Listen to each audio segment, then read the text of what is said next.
Bonjour mes élèves, la leçon d'aujourd'hui concerne quelques exercices d'évaluation pour les leçons que nous avons vues la dernière séance. Ces deux leçons concernent la reproduction sexuée chez les plantes sans fleurs et de même la multiplication végétative chez les plantes à fleurs ou bien la reproduction asexuée chez les plantes à fleurs. Donc bien sûr le niveau c'est deuxième année collégiale, donc on commence. Première leçon, c'est la reproduction sexuée pour les plantes sans fleurs. Deuxième leçon, c'est la reproduction asexuée, c'est-à-dire multiplication végétative chez les plantes à fleurs. Donc, ces exercices d'évaluation pour savoir votre niveau, est-ce que vous avez bien compris la leçon ou bien non.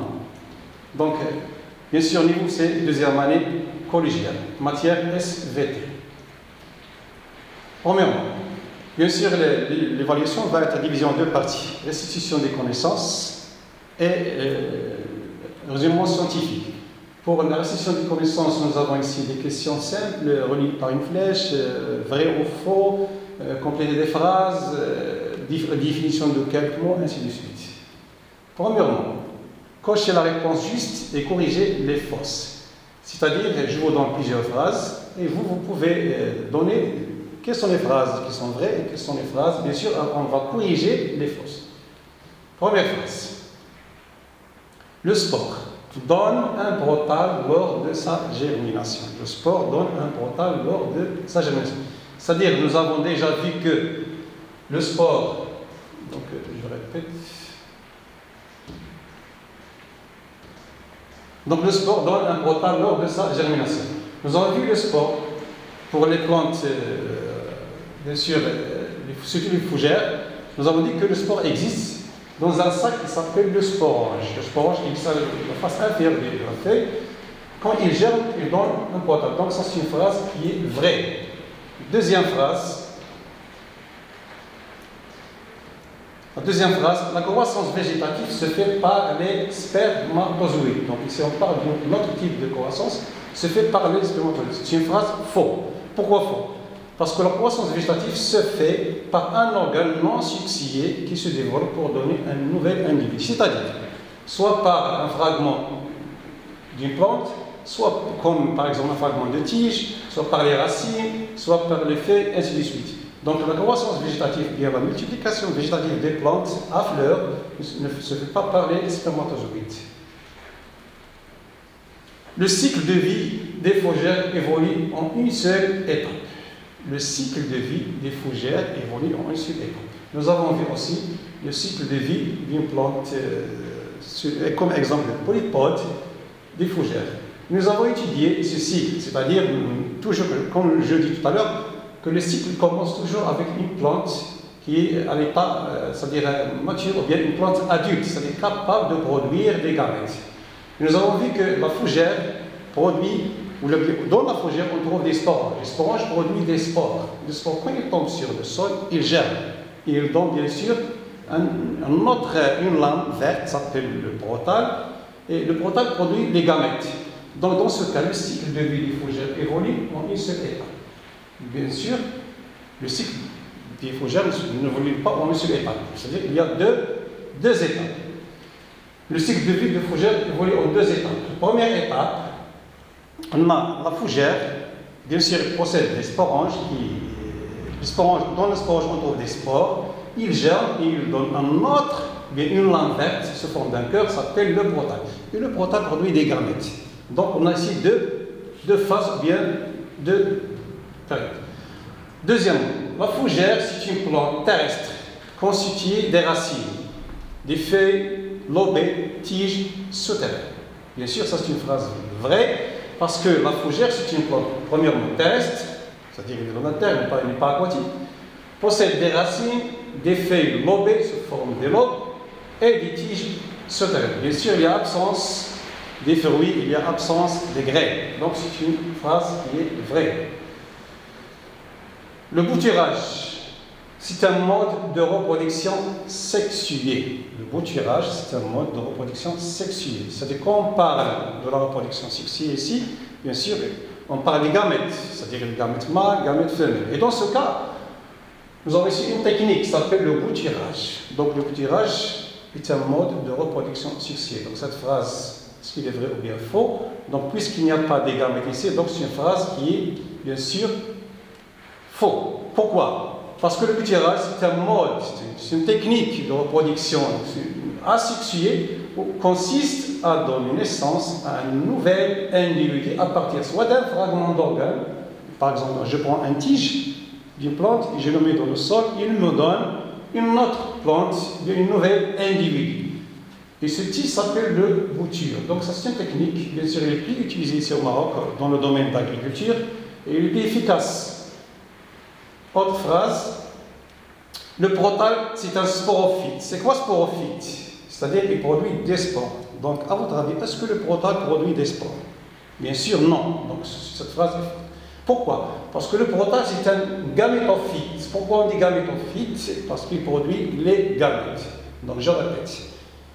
Quand le fougère, bien le sporange libère les spores dans le sol, il germe, bien sûr, quand ils sont des conditions favorables, la température, l'humidité, ainsi de suite, il germe. Qu'est-ce qu'il nous donne? Il nous donne une langue verte qui s'appelle le protal. Et ce protal-là, il possède les gamètes. C'est pourquoi il s'appelle le gamétophyte. Donc il s'appelle le gamétophyte parce qu'il possède les gamètes. Et le fougère, ou bien le polypode, s'appelle le sporophyte parce qu'il produit les spores. Donc leur nom vient de leur rôle. Le protal, c'est le gamétophyte, il produit les gamètes. Et le fougère, sporophyte, il produit les spores.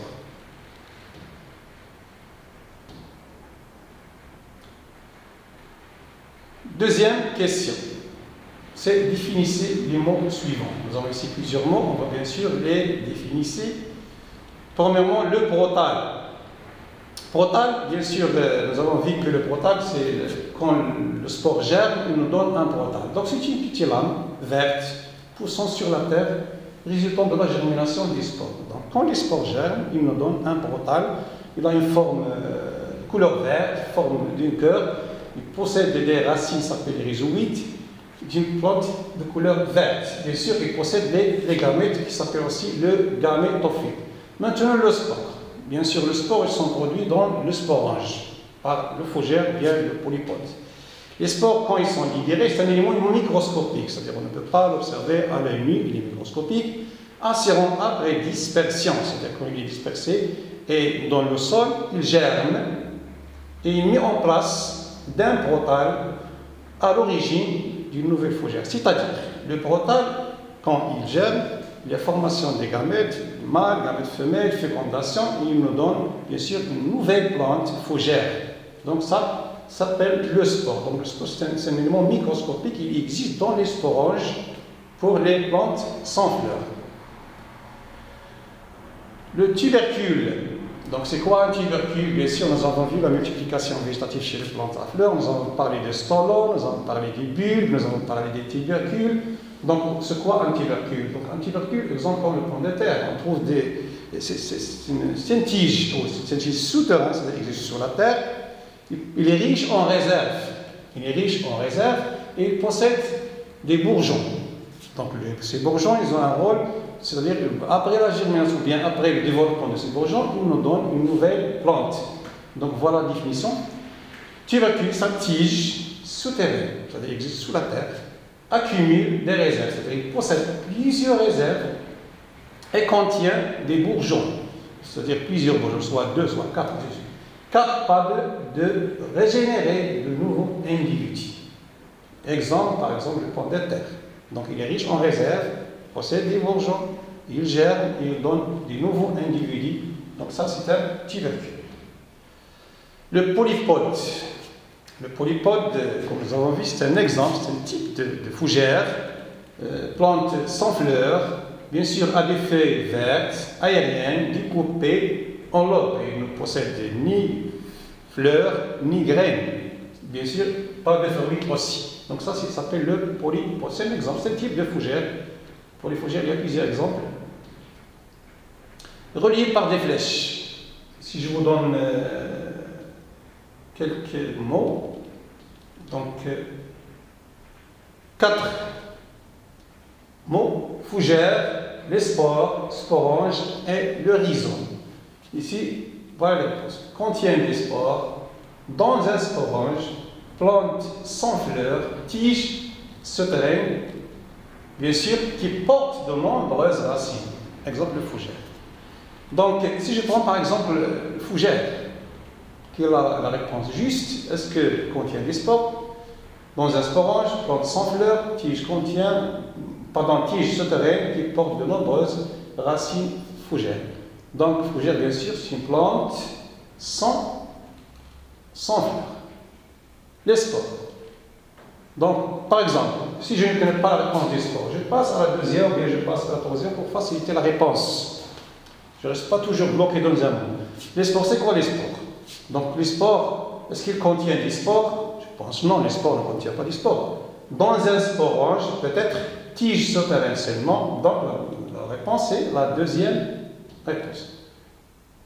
Donc, les spores, ils se trouvent dans un sporange. Comme j'ai dit déjà, les sporanges sont des sacs qui existent dans la face inférieure des fougères, qui possèdent bien sûr des spores. Donc, à maturité, ce sporange libère du spore dans le sol. Maintenant, le sporange, bien sûr, c'est simple, c'est facile, il contient des spores. Donc, c'est un sac qui contient des spores. Je passe horizon, bien sûr, il me reste une seule réponse, donc c'est la dernière horizon, c'est une tige. J'explique un peu. L'horizon, c'est quoi? C'est un tige souterrain qui porte de nombreuses racines. Si je prends, par exemple, le fougère, le polypote, on trouve la feuille qui est lobée, sous forme de lobe, et on trouve un rhizome sous forme d'un tronc qui est souterrain, et il possède des racines.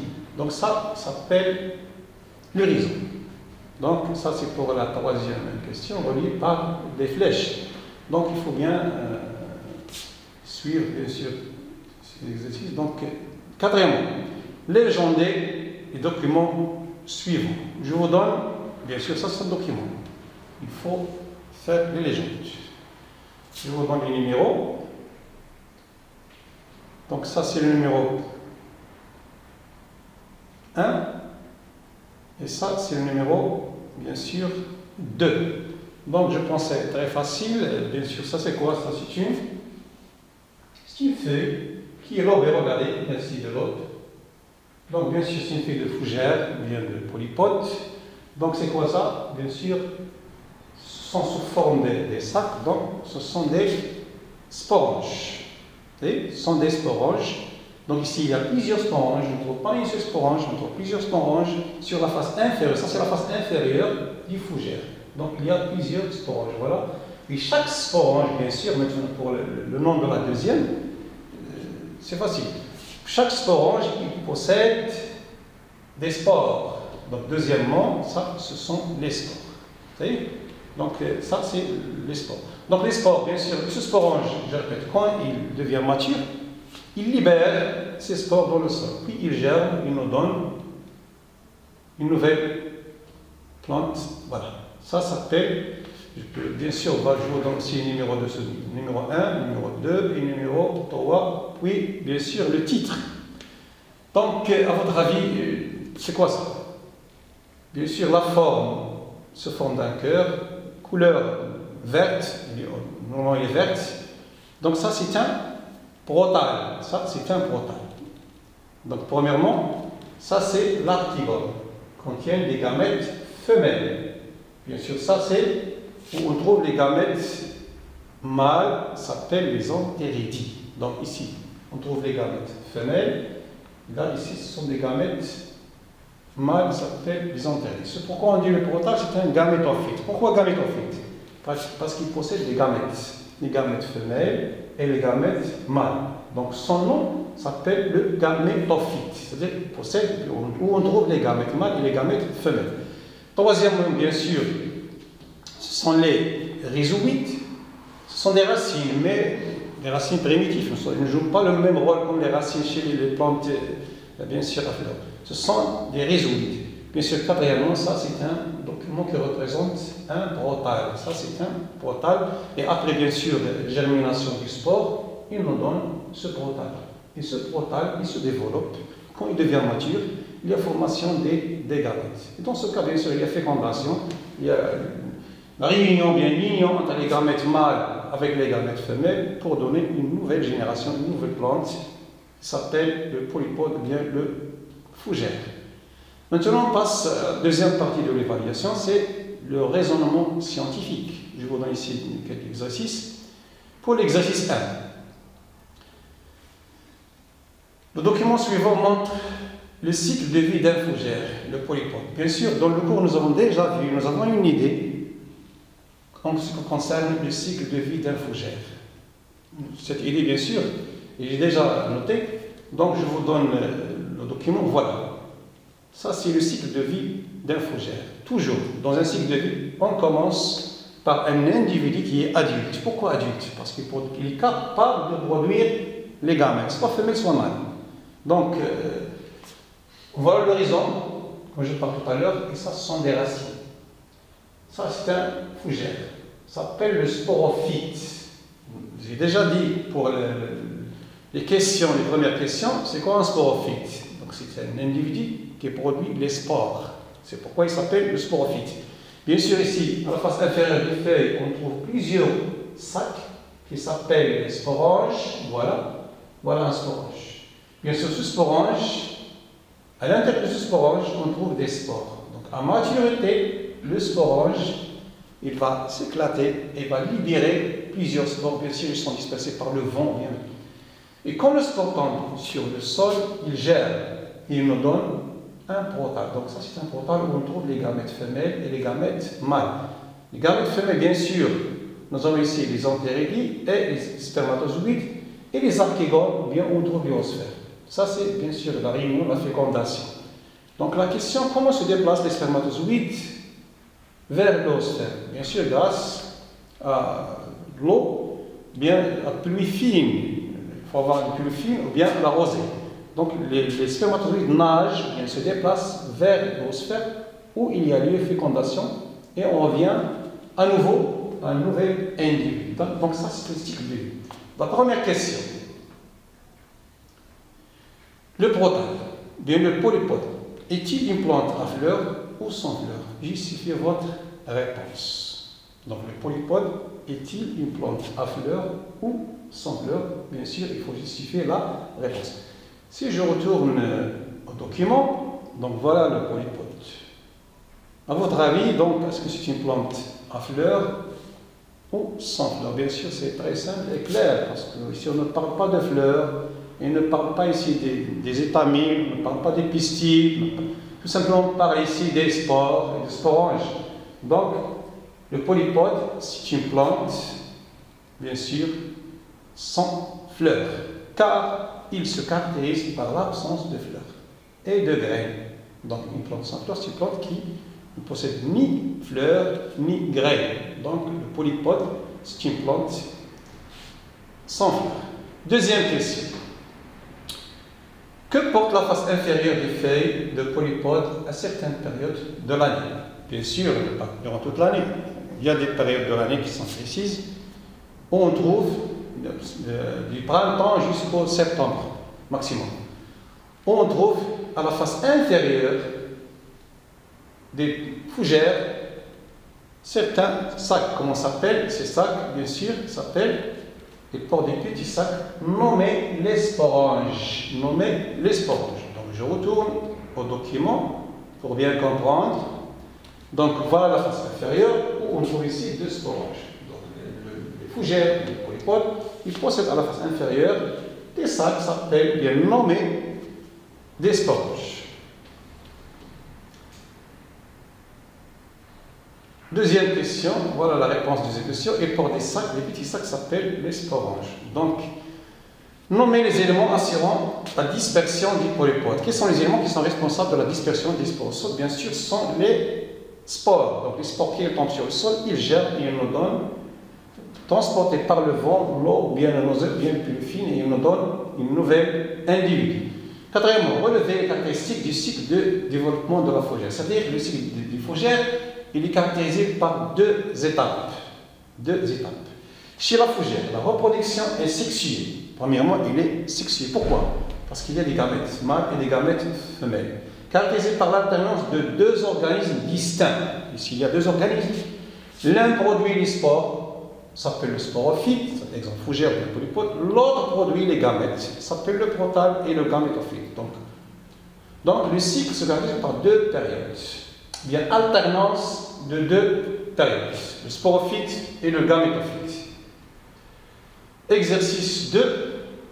On passe ici à un autre exemple des plantes sans fleurs, ce sont les algues. Le ficus, c'est une algue brune, marine, ne présente ni tige, ni racines, ni feuilles, voire document bien sûr, fixé aux roches. À la fin de l'hiver, nous avons ici deux cas. Bien sûr, nous avons deux pieds de ficus. La femelle rejette dans la mer une gelée verdâtre qui contient les gamètes femelles, et le mâle rejette dans la mer un liquide orange, bien sûr, contient des gamètes mâles. Donc on a ici deux pieds, le pied mâle et le pied femelle. La première question, nommez à partir de données de l'exercice et de documents. A. Le lieu où sont libérés les gamètes pour le ficus. Bien sûr, d'après l'introduction de l'exercice, la réponse est facile. Le lieu où sont libérés les gamètes sur le ficus. Bien sûr, ils sont libérés dans l'eau de mer. Donc, ils sont libérés dans l'eau de mer. Pour la deuxième question, le lieu où se réalise la fécondation. C'est-à-dire où se réalise. Est-ce que la fécondation se fait à l'intérieur du corps du protal, bien à l'extérieur, bien à l'intérieur du ficus?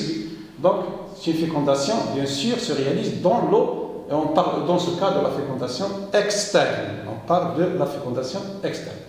Schématiser le cycle de vie du ficus et relever ce qui montre qu'il s'agit d'une reproduction sexuée.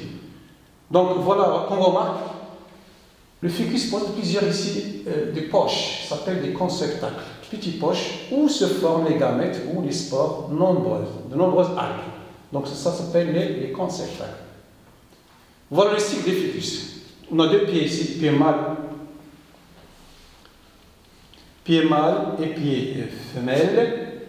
Donc, bien sûr, pour le pied femelle, il y a l'émission des oosphères et le mâle il produit des spermatozoïdes. Bien sûr, quand il y a gamète mâle, gamète femelle, il y a une fécondation.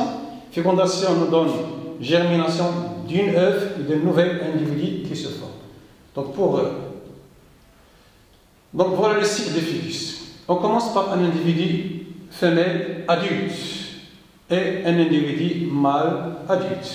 Bien sûr, le rôle de la femelle, c'est au niveau des conceptacles femelles. Au niveau des conceptacles femelles, et le mâle, on a des conceptacles mâles. Dans ce cas, le conceptacle femelle, il produit ici des gamètes femelles. Comme je vous avais vu tout à l'heure, document des ficus, il y a des poches qui s'appellent les conceptacles. Dans ces conceptacles, il y a les femelles et les mâles, ils sont séparés. Pour les conceptacles femelles, on trouve des gamètes femelles, ça s'appelle les oosphères. Et dans les conceptacles mâles, on trouve des gamètes mâles, ça s'appelle les entérozoïdes. Donc, dans ce cas, puisqu'il y a les gamètes, on parle de la fécondation. Donc la réunion de ce gamète se fait à l'extérieur du ficus, c'est-à-dire dans l'odomère. Dans ce cas, on parle de la fécondation. La fécondation, toujours, il nous donne ici l'œuf s'appelle le zygote. Le zygote nous donne, bien sûr, un nouvel individu à deux cellules. Bien sûr, il y a ici une série de divisions cellulaires qui nous donne un jeune ficus. Et le jeune ficus, après développement et après croissance, il nous donne soit le pied mâle, soit le pied femelle. Donc ça c'est un cycle qui résume le cycle de vie de ficus. Et dans ce cas, on parle de la reproduction bien sûr sexuée chez ce type des algues, parce qu'il y a plusieurs types d'algues, les algues vertes, les algues brunes. Ça, ce sont les algues brunes. Il y a, je parle de la fécondation ici sexuée. Pourquoi sexuée? Parce qu'il y a présence des gamètes mâles et les gamètes femelles. Et la fécondation est externe. Les gamètes mâles sont produits par le pied mâle et femelles sont produits par le pied femelle. Donc, en conclusion, la reproduction asexuée ou bien sexuée chez les algues, bien chez les fougères, toujours il y a intervention des gamètes, soit mâles, soit femelles. Ils nous donnent une nouvelle individu qui se développe pour donner, qui devient mature, ou bien devient adulte, et lui-même est capable de produire des gamètes. Et merci, chers élèves.